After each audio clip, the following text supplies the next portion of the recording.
In 1335, King Charles I of Hungary organized a power summit that brought together the most influential monarchs of Central Europe. The event showcased prosperity, refined diplomacy, and a kingdom at its absolute peak. But 35 years earlier, that same Charles had arrived in Hungary as a 12-year-old boy with barely any money, facing a country torn apart by anarchy. How did he manage to transform total chaos into one of Europe's dominant powers? There's a group within the European Union known as the V4, made up of 4 Central European nations: Czech Republic, Poland, Hungary, and Slovakia. The V comes from Visegrad, a city located on the Danube Bend, where this group was established in 1991. But choosing this city wasn't a coincidence. 650 years earlier, in 1335, that same place had been the setting for an extraordinary diplomatic event. The Royal Congress of Visegrad in 1335 was organized by King Charles I of Hungary.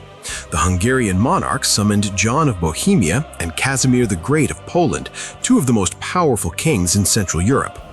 Even the Dukes of Saxony and Bavaria attended the meeting. The summit was a spectacle of opulence, elaborate banquets, nightly tournaments, and ceremonies that dazzled the attendees. But beyond the visual display, the Congress achieved concrete diplomatic results. Charles I acted as mediator between the Polish and Czech monarchs, resolving territorial disputes that had threatened to unleash armed conflicts.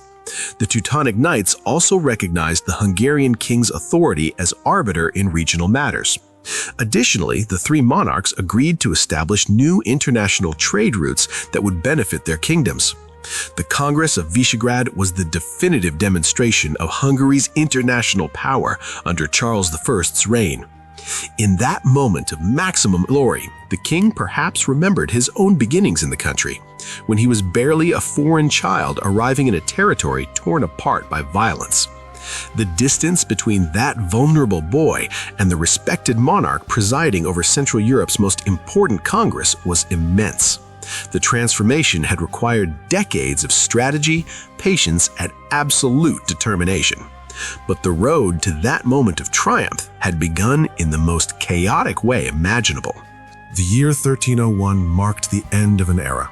Anjou III died without male heirs, which meant the end of the Arpad dynasty, the family that had ruled Hungary for centuries.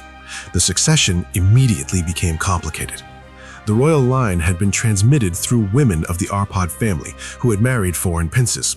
These alliances created the legal foundations for several foreign candidates to claim the Hungarian throne.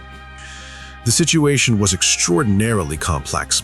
Multiple European royal houses could argue legitimacy to the Hungarian throne through marriage connections with Arpad princesses. Each candidate had their own supporters among the Hungarian nobility, which threatened to fragment the kingdom into rival factions. The power vacuum created by Anjou III's death had opened a fierce competition among throne aspirants.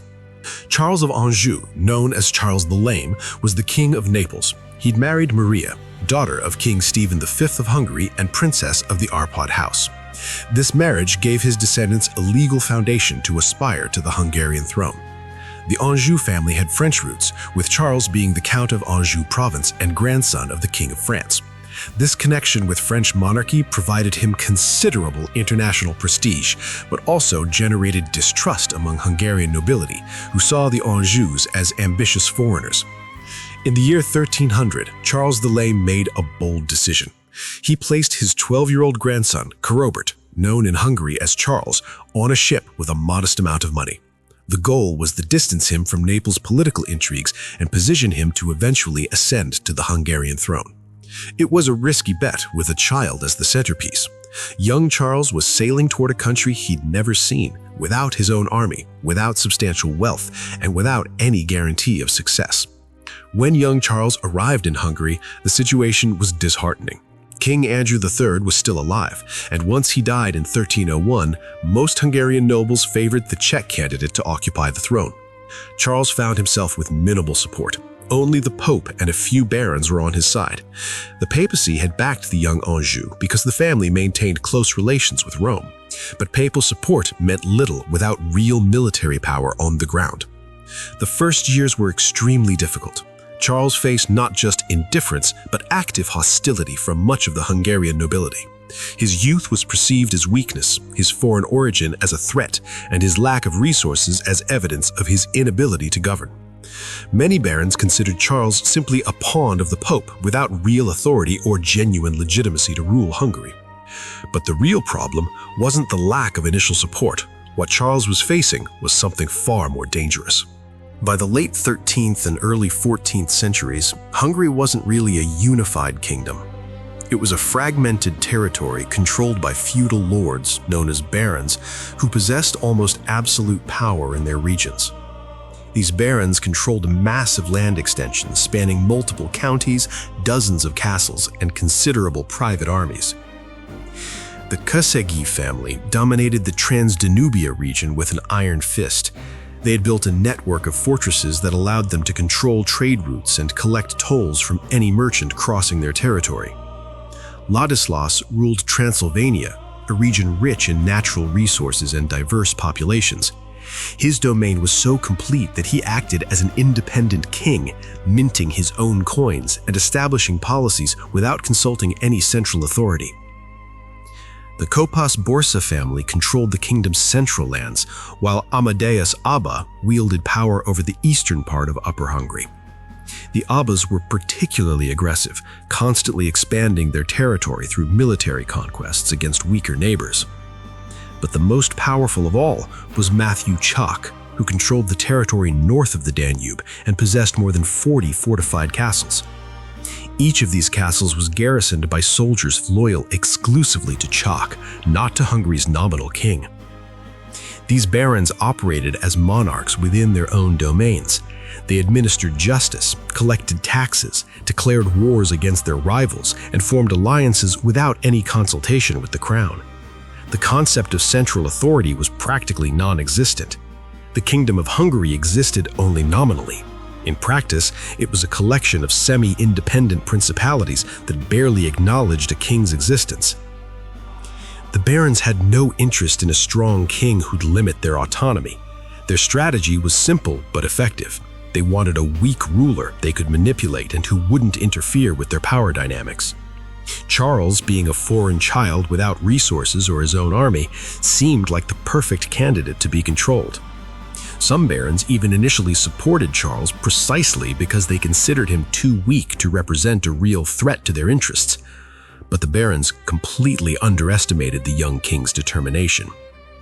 For years, Charles had to wait.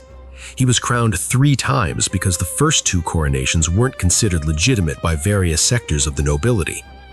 The first coronation didn't use the Holy Crown of Hungary, which made it invalid according to the kingdom's traditions. The second coronation also wasn't performed at the traditional location of Székesfehérvár. Only his third coronation in 2010, performed with the Holy Crown of Hungary in Székesfehérvár, was officially recognized by all relevant political sectors. In the first years of his reign, Charles strategically retreated to Timișoara, distancing himself from opponents who could represent a mortal threat to his life. This retreat wasn't cowardice, but strategic calculation. In Timișoara, Charles was protected by loyal supporters and could gradually consolidate his power base without exposing himself to conspiracies or direct attacks. The barons probably thought they'd neutralized the young king, relegating him to a peripheral city where he couldn't interfere with their affairs. They were gravely mistaken. Charles was watching, learning, and patiently waiting for the exact moment to strike back. In 1312, Charles finally acted. He militarily defeated the Abba brothers at the Battle of Rozgany, eliminating one of the country's most important baronial powers. The battle was brutal and decisive. Charles personally led his troops, demonstrating he wasn't the weak child the barons had despised. The military victory sent a clear message. The king was willing to use force when necessary. But Charles didn't just depend on military victories.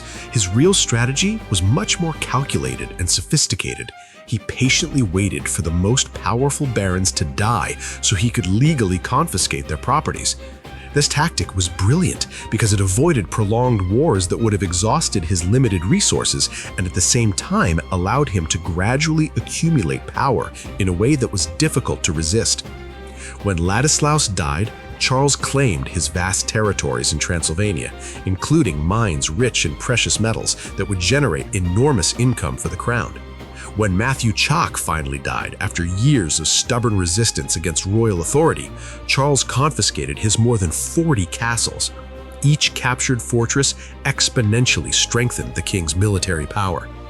The lands and fortresses of defeated or deceased feudal lords were strategically redistributed to create a new class of nobility loyal to the king. Charles granted lands and titles to men who owed him everything, thus guaranteeing their absolute loyalty. These new nobles didn't have inherited independent power bases. Their position depended completely on royal favor. Unlike the old barons, who considered their territories as hereditary possessions, the new nobles understood they served at the king's pleasure. This tactic allowed Charles to gradually stabilize his power and fundamentally transform the kingdom's political structure. The king proved to be extraordinarily patient and strategic. Instead of facing all the barons simultaneously in a devastating civil war, he neutralized them one by one, waiting for the right moment to act against each. By the time Charles completely consolidated his authority after more than 2 decades of careful maneuvering, he'd transformed Hungary from a chaotic collection of semi-independent principalities into a centralized state under effective royal control.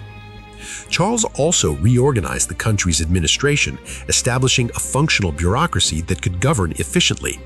The position of Palatine, originally established by King Stephen centuries before, was the most important position after the king.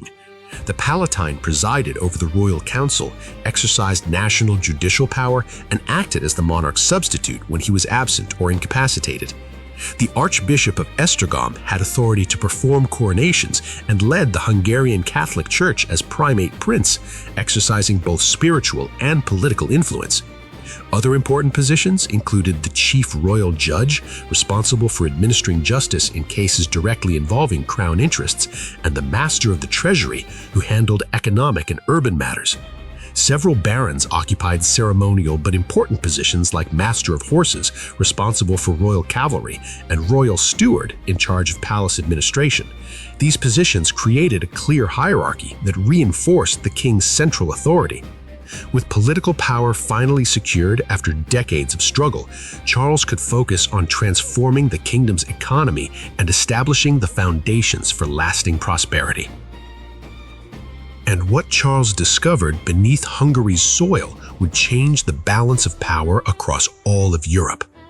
Hit that subscribe button if you want to understand how a king can transform a fractured country into an economic powerhouse, because what comes next reveals the wealth source that turned Hungary into one of the continent's most prosperous kingdoms. Once he'd consolidated his political power, Charles I implemented fundamental economic reforms that were made possible thanks to the vast precious metal deposits in Hungarian territory.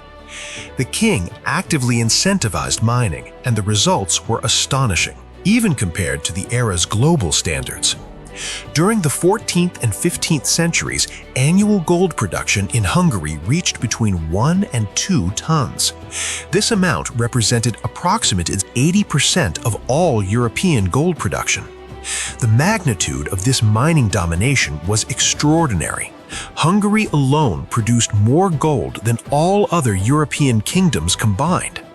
Additionally, Hungary produced 10 tons of silver annually, which constituted a quarter of total European production.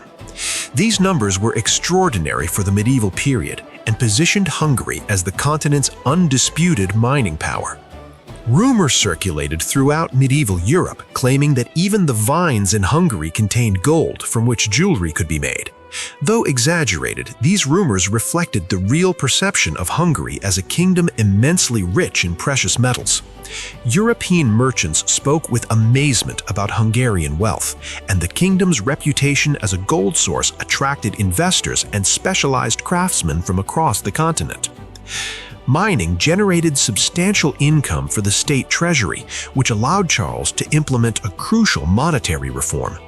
The Hungarian gold florin, modeled after Florentine coins, became a preferred currency throughout Europe due to its 23.5 carat value and 3.55 gram weight. The consistency and quality of this coin made it extremely reliable for international trade. Merchants knew that a Hungarian florin contained exactly the declared amount of gold, which was unusual in an era when many rulers adulterated their coins with base metals. Kremnica, founded by Charles I, became Hungary's most important site for gold production and coin minting. The Kremnica Mint produced coins for the kingdom until 1918, operating continuously for more than 600 years. Even today, Slovakia's euro coins are manufactured at that same location, continuing a monetary tradition dating back to the 14th century. Salt mines in Transylvania and Maramuros provided additional wealth sources for both the king and the country. Salt was an extremely valuable resource in the medieval era, essential for food preservation and multiple industrial processes. Royal control over salt mines guaranteed stable and predictable income that complemented the more variable income from precious metal mining. Urbanization accelerated dramatically during this period. Guild industries prospered in the cities, producing textiles, tools, weapons, and high-quality artisan products.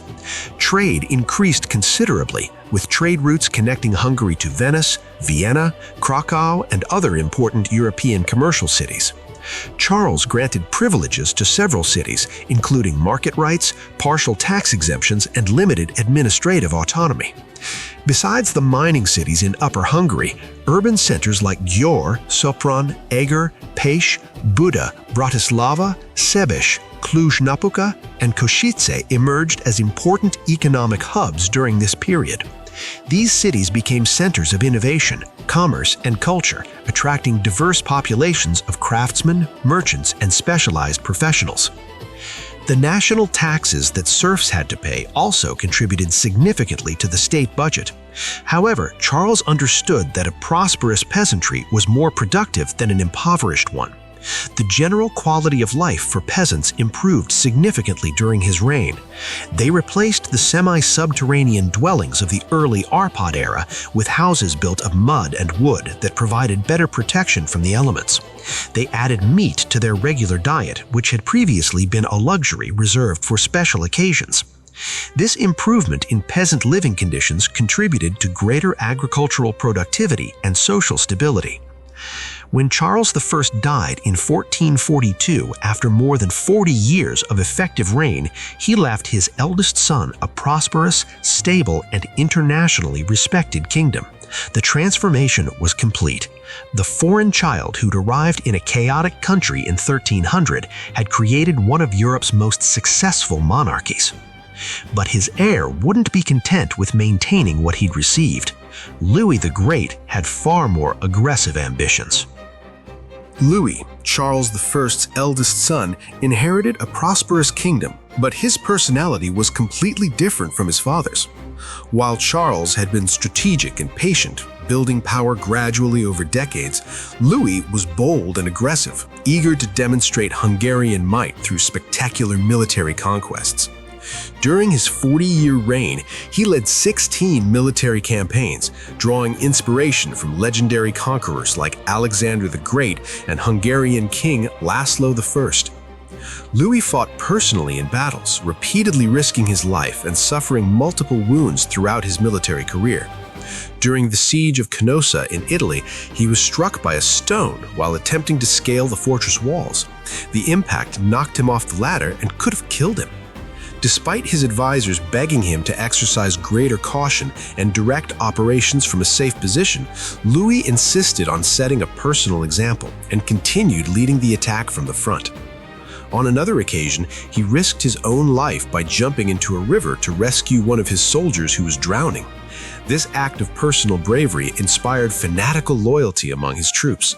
Hungarian soldiers knew their king would share any danger they faced, which motivated them to fight with extraordinary ferocity. Louis's reputation as a valiant warrior spread throughout Europe, earning him respect even from his enemies. Louis commanded thousands of heavy cavalry, the era's most effective shock force. These knights were equipped with full armor, rode trained war horses, and could break enemy formations with devastating charges. But Louis was also the first Hungarian monarch to incorporate cannons into his military forces, modernizing the army with the era's most advanced war technology. Cannons provided siege capability that previously would have required months of blockade and construction of elaborate siege towers. He achieved considerable military successes in the Balkans, expanding Hungarian influence over several principalities that accepted Hungarian vassalage to obtain protection against the Ottoman Empire's growing power. He also conducted campaigns in Lithuania, though with less decisive results. In 1370, he became King of Poland after King Casimir the Great's death without direct heirs. This personal union between Hungary and Poland temporarily created Central Europe's largest state, with resources and population rivaling any European power. However, his most ambitious campaign was in Italy. When his younger brother, Duke Andrew, was murdered in Naples under suspicious circumstances that clearly involved a political conspiracy, Louis launched a massive Italian offensive. The Kingdom of Naples had been Anjou family territory, which gave Louis a legitimate claim and also a personal motive for revenge. Louis mobilized a huge army and marched on Italy with absolute determination. He captured Naples after a lightning campaign that surprised the Italian defenders. His initial victories were spectacular and seemed promising. Italian cities, impressed by Hungarian military power, began negotiating terms of submission.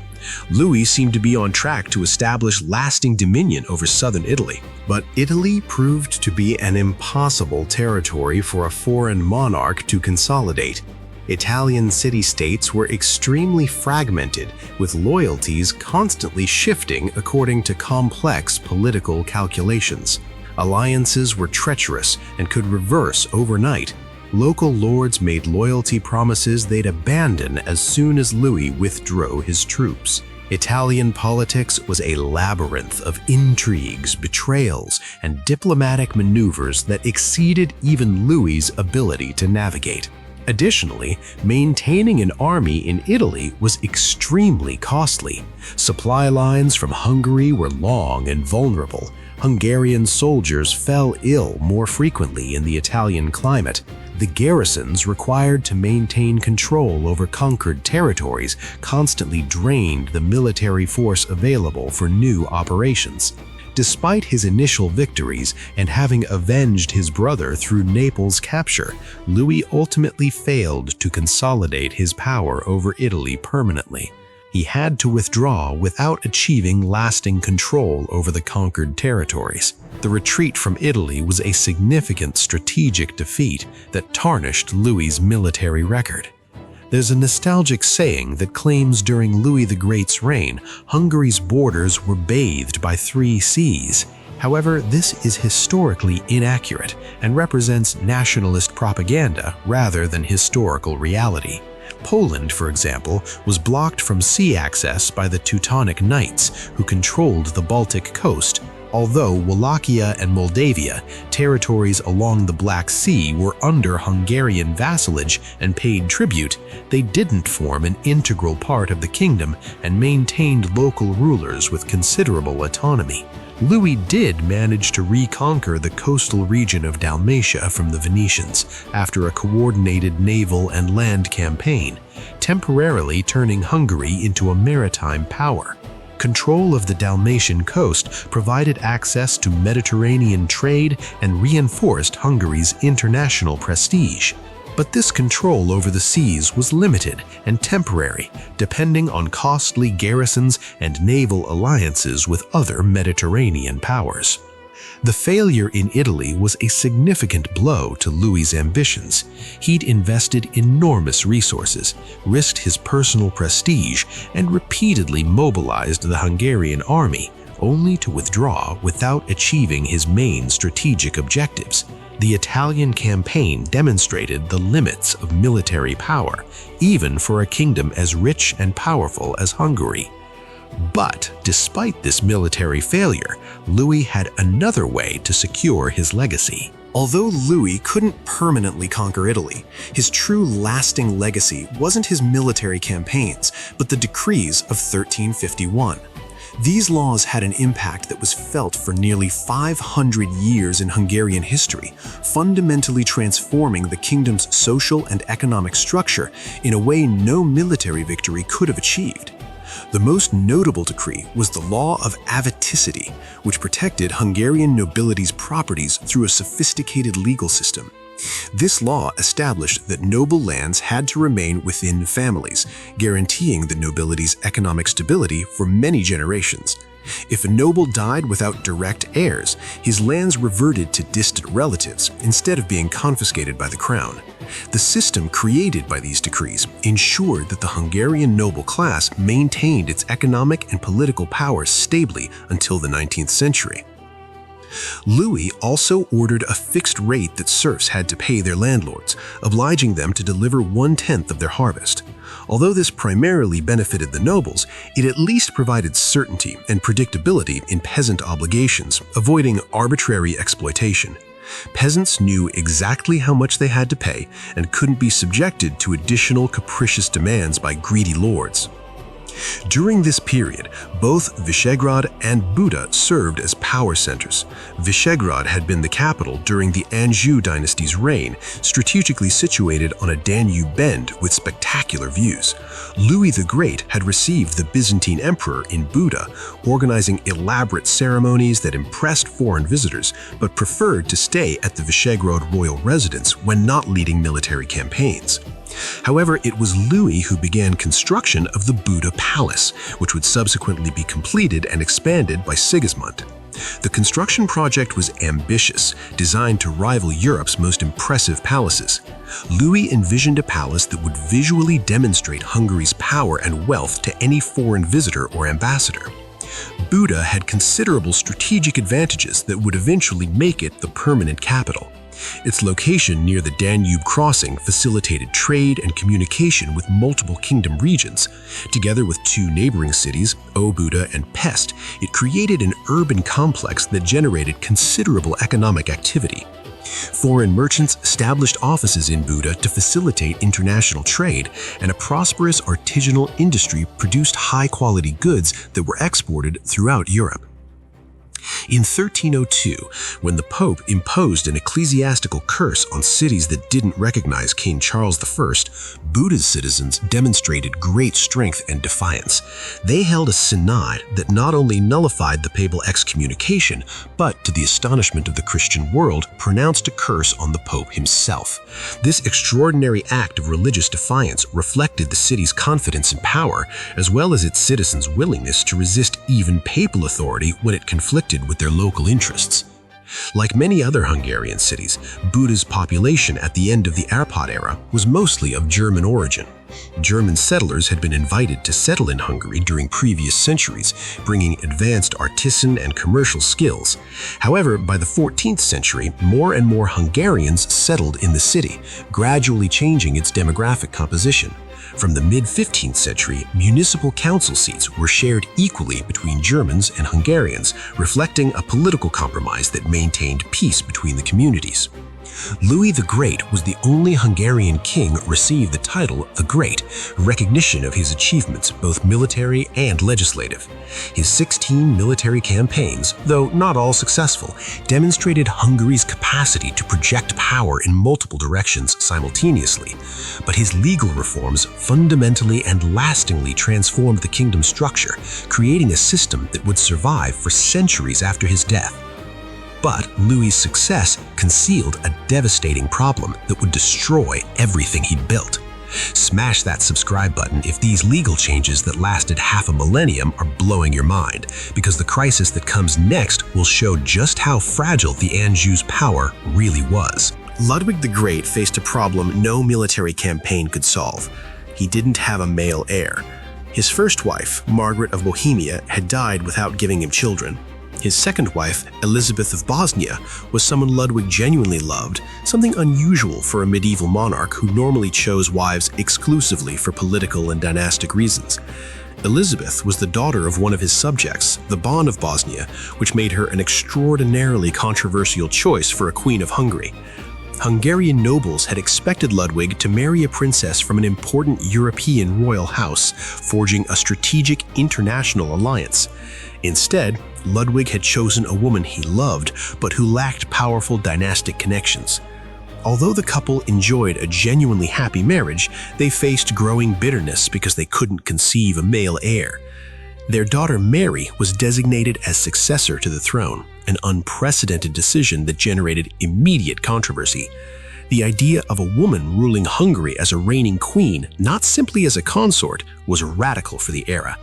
When Ludwig died in 1382, Mary became the first woman crowned as Queen of Hungary in her own right. But Mary was only 11 years old, which meant she was completely vulnerable both physically and politically. Mary's mother, Elizabeth of Poland, not to be confused with Elizabeth of Bosnia, who died, assumed power as regent along with Palatine Miklos Garai. Elizabeth of Poland was the daughter of King Casimir the Great of Poland and had demonstrated extraordinary courage decades earlier when she defended her husband Charles I from a sword attack by Baron Felician Zoch, losing 4 fingers in the process. She was a formidable woman with considerable political experience. But immediately, a dangerous rival emerged who threatened Mary's succession. Charles the Small of Anjou arrived from Naples with his own claim to the Hungarian throne. He also descended from the Anjou family and argued that, according to traditional laws favoring male succession, he had more right to the throne than an 11-year-old girl. The Hungarian Diet, divided between factions and pressured by nobles who opposed a female queen, elected him king, creating a catastrophic double monarchy situation that threatened to plunge the country into a prolonged and bloody civil war. Charles the Small was crowned King of Hungary and began exercising royal authority. For 55 days, Hungary effectively had 2 rival monarchs. The situation was unsustainable, and both factions were preparing for armed conflict that would have devastated the kingdom. Elizabeth and Palatine Garai made a desperate and brutal decision. They organized Charles the Small's assassination, eliminating the rival king through a carefully planned conspiracy. Charles was attacked and murdered, his reign violently cut short after less than 2 months. The murder of a crowned king, however, wouldn't go without terrible consequences. Charles the Small's supporters, far from surrendering, remained active and thirsty for vengeance. They'd lost their king and wanted blood in return. When Elizabeth and Mary were traveling toward the south of the country on a diplomatic mission, the rebels attacked them on the road. What happened was a total massacre that horrified all of Europe. The attackers ambushed the royal entourage in an isolated place where there was no possibility of escape or rescue. They massacred the military escort, killing dozens of loyal soldiers who tried to defend the queens. They beheaded Palatine Miklos Garai, the kingdom's most powerful man after the royal family, and threw his bloodied head inside the carriage where Elizabeth and Mary were, forcing them to witness the horror and understand their complete helplessness. The 2 queens were captured and held hostage under uncertain conditions. For months, nobody knew if they were alive or dead, whether they'd be executed or released. The kingdom was paralyzed, without effective leadership and on the brink of total collapse. The rebels strangled Elizabeth a year later, publicly executing the Queen Mother in direct revenge for Charles the Small's assassination. Her death was slow and ceremonial, designed to demonstrate that nobody, not even a queen, was above vengeance. Mary was kept captive for more than a year, completely powerless and isolated from power. The young queen of barely 12 or 13 years had witnessed the beheading of her main protector, prolonged imprisonment, and the murder of maternal figures. The psychological trauma must have been devastating for a girl who'd been raised in luxury and security. The kingdom stood on the brink of absolute collapse. A child queen was imprisoned, her regent mother had been publicly murdered, the Palatine had been beheaded, and noble factions were tearing the country apart with bloody vengeances and counterattacks. Everything Charles I had built during decades of patient consolidation, everything Louis the Great had expanded through military conquests, was about to disintegrate into a civil war that could have fragmented Hungary into rival principalities like had occurred before Charles I. Hungary desperately needed a savior capable of restoring order and central authority. And that savior had been prepared precisely for this moment. Sigismund of Luxembourg, son of the Holy Roman Emperor, had been chosen by Louis the Great as Mary's future husband. The plan had been carefully designed. The boy, Sigismund, was brought to the Hungarian royal court when very young and raised there specifically to learn the country's language and customs. Louis had planned this succession decades in advance, preparing Sigismund to be king of Hungary from his childhood, ensuring he wouldn't be a foreigner ignorant of Hungarian traditions. After Louis's death and the subsequent chaos, Sigismund had to compete for Mary's hand and, therefore, for the Hungarian crown. His position wasn't automatically secure. Multiple noble factions had their own preferred candidates. Finally, through a combination of skillful diplomacy and support from powerful nobles, he managed to free Mary from her captivity. The rebels who'd kept her imprisoned negotiated her release in exchange for political guarantees and territorial concessions. Sigismund was crowned King of Hungary in 1387 after years of instability and violence.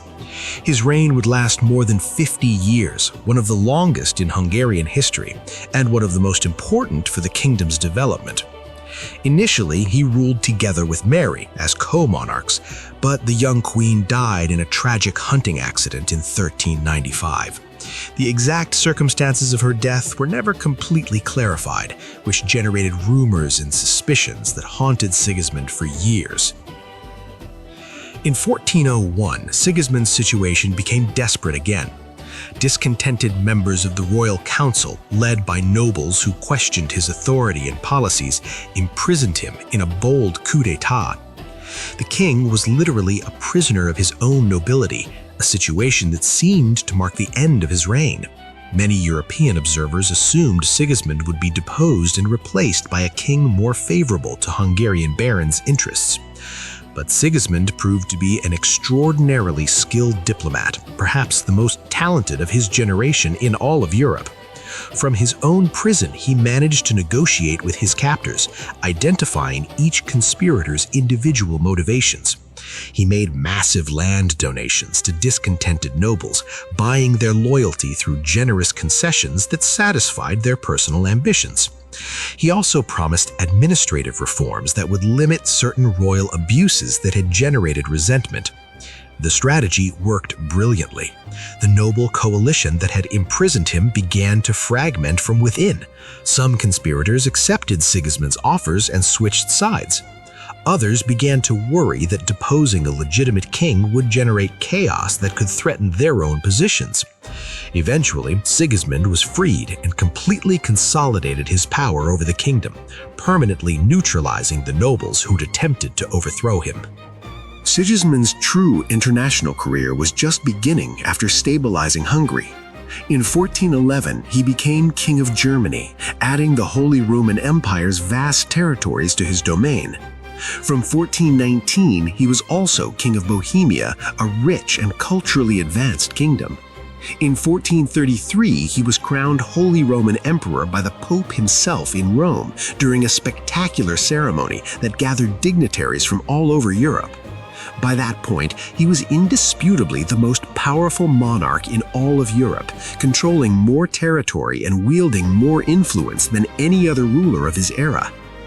His most notable achievement was organizing the Council of Constance in 1414, an event designed to unite the Catholic Church, which had been divided for decades by the Western Schism. Multiple rival popes claimed legitimate authority, creating theological and political confusion throughout Christendom. The fact that Sigismund could convene and preside over this council, eventually managing to resolve the schism through the election of a single pope recognized by all factions, demonstrated his immense power and political influence. Sigismund was also an extraordinarily educated monarch for his era. He spoke 8 languages fluently, including Latin, Hungarian, German, Czech, Italian, and French. This linguistic ability allowed him to negotiate directly with rulers throughout Europe without needing translators, which gave him considerable diplomatic advantages. He read extensively in multiple languages and was capable of addressing synods on complex dogmatic questions, demonstrating deep theological knowledge that impressed even erudite clergy. Despite European politics requiring his presence abroad for extended periods, constantly traveling between Hungary, Germany, Bohemia, Italy, and other regions, Sigismund cared deeply about Hungary. Even as Holy Roman Emperor, when he could have established his capital in German cities more central to the empire, he maintained his main seat at Buda's royal palace. This decision sent a clear message that Hungary remained his top priority. In his will, he left explicit instructions to be buried in Nagyvarad alongside his great predecessor, King László I, one of Hungary's saint kings. This decision is highly indicative of his deep attachment to Hungary, the country that had welcomed him from his childhood and that he always considered his true home, despite his many international titles. Sigismund had saved the kingdom from total collapse after Mary and Elizabeth's crisis, restoring central authority and once again transforming Hungary into a stable power that could influence European politics. Under his reign and that of the Anjous, Hungary reached its cultural peak. Culture flourished in Hungary during the Anjou and Sigismund era. Iconic buildings were constructed that demonstrated the kingdom's power and wealth. The Gothic churches of Košice, Cluj-Napoca, and Brașov rose majestically over the cities, with spires reaching impressive heights and stained glass windows that transformed sunlight into color spectacles. These churches weren't simply places of worship, but architectural declarations of the kingdom's economic power and cultural sophistication. The palaces of Visegrad and Buda, along with Diószegyer Castle, represented the era's most advanced architecture. They incorporated defensive innovations with elaborate decorative elements, demonstrating that military functionality could coexist with aesthetic beauty. The palaces were decorated with frescoes, imported tapestries, and furniture carved by master craftsmen. The abundance of precious metals allowed goldsmiths to create exquisite jewelry and priceless religious artifacts. Gold chalices adorned with gems, silver reliquaries with elaborate inlays, ceremonial crowns that shone with emeralds and rubies all demonstrated the extraordinary level of Hungarian craftsmanship. These objects weren't only beautiful, but also served diplomatic purposes as gifts for foreign monarchs and religious leaders. In 1373, the workshop of Hungarian sculptors Martin and George Kolozsvári cast the first bronze equestrian statue in medieval Europe representing Saint George on horseback. This technical masterpiece required significant metallurgical innovations and demonstrated that Hungarian craftsmanship could compete with any European workshop. The statue was celebrated throughout Europe as an unprecedented artistic achievement. One of the most valuable pieces of codex art is the Hungarian Anjou Legendary, an illuminated manuscript that depicts in images the lives of 59 saints. The level of artistic detail was astonishing. Each page contained meticulously painted illustrations with precious pigments, including gold and lapis lazuli. The quality of the illustrations and the complexity of the designs made this codex one of the kingdom's most important cultural treasures and one of all medieval Europe's most impressive illuminated manuscripts. King Louis established a university in Pécs in 1367, the first institution of higher education in Hungary. King Sigismund founded another in Óbuda in 1395. Although neither survived for long due to lack of sustained funding and difficulties in attracting qualified professors, establishing universities demonstrated the monarch's commitment to the kingdom's intellectual development and their desire to compete with established learning centers like Paris, Oxford, and Bologna. But this cultural flowering would face a devastating tragedy that would almost completely erase this golden age's legacy. Most of the cultural artifacts from the Anjou and Sigismund period were scattered or destroyed during the Turkish occupation and the wars of the 16th and 17th centuries. The Ottoman invaders, who conquered much of Hungary after the Battle of Mohacs in 1526, systematically plundered cultural treasures. Christian armies that subsequently fought to reconquer Hungary caused additional destruction in siege battles that devastated entire cities. Only ruins around the royal palaces have remained. The collapsed walls and destroyed towers of Visegrad and Buda serve as melancholic reminders of the architectural glory that once dominated the landscape. The Kołobrzeg brothers' famous royal statues, including the innovative St. George equestrian statue, were destroyed during the invasions and wars. Most of the gold and silver work disappeared over the centuries, or ended up far from Hungary, looted by invading armies, or sold by impoverished nobles who needed to finance defensive wars. Queen Elizabeth's golden domestic altar, an exquisite piece of goldsmithing that had been commissioned for the Queen's personal use and decorated with biblical scenes in relief, became a prized piece in the Metropolitan Museum of New York's permanent collection. It got there through a series of transactions over centuries, passing from hand to hand until ending up in an American collection. Some pages of the Hungarian Anjou legendary have been preserved in Paris, the Vatican, Washington, D.C., and St. Petersburg, scattered across museums worldwide after the original codex was dismembered and sold page by page. It's very fortunate that at least some artifacts survived centuries of wars, invasions, and looting. These fragments serve as tangible reminders of an era when Hungary, under Anjou monarchs and King Sigismund's rule, stood for nearly 2 centuries as one of Europe's most important economic and cultural powers. The cultural loss was immense, but surviving artifacts allow historians to partially reconstruct this golden age's magnificence. The Congress of Visegrad in 1335 wasn't simply a successful diplomatic meeting, it was the visible symbol of an extraordinary transformation. A 12-year-old boy had arrived in a country torn apart by anarchy, where barons with dozens of castles operated as independent kings, and through decades of patient strategy had built one of the continent's most powerful and prosperous kingdoms. That legacy continued through Louis the Great, who expanded Hungarian power through military conquests and lasting legal reforms, and was consolidated by Sigismund, who transformed Hungary into the center of a multinational empire and saved the kingdom from self-destruction. The memory of this era of greatness continued inspiring Hungarians for centuries, even after most of its physical manifestations were destroyed. Drop a subscribe if this video changed your perspective on how a kingdom can transform from anarchy to prosperity and then watch its legacy nearly destroyed by wars. Because every week, we break down the stories of power, culture, and transformation that defined medieval Europe.